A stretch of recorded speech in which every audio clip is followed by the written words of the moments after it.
Yan, hello po sa ating lahat. Kumusta? Si VNC nga po ay nagulat sa ginawa ni Eds. Hindi po niya expected iyon. Ayan, yan po yung topic po natin for today's video. Maraming salamat po sa Team EDC na nakatune in sa aking channel. Team Chomcar at Cedros ay kita naman po natin talaga yung effort ni Kalingap Eds kay VNC. Marami nga pong kinilig, marami ang natuwa.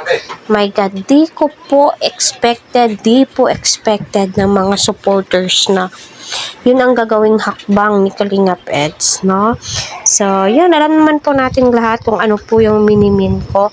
Kaya patuloy po nating suportahan sila Kalingap Rab, Kuya Val, at ang buong team. Huwag po nating skip ang kanilang ads para sa ganun nga po ay marami pa pong kababayan po natin ang kanilang matulungan.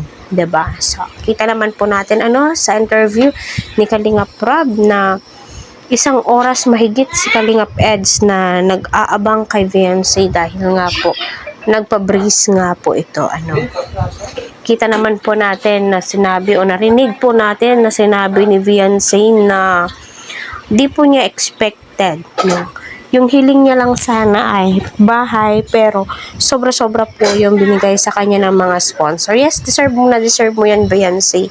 Yung tulong na ipinagkaloob sa'yo ng mga supporters mo. Kaya pahalagahan mo. At alam naman po natin na pinapahalagahan ni VNC kung ano po yung tulong na ipinagkakaloob sa kanya.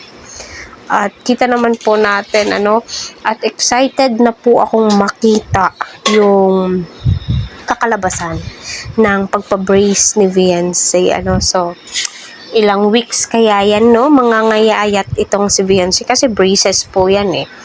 Hindi po makakakain ng husto, no? Dahil nga masakit. So, gayon pa man, hoping and praying at looking forward na marami pang video uploaded sa Team EDC.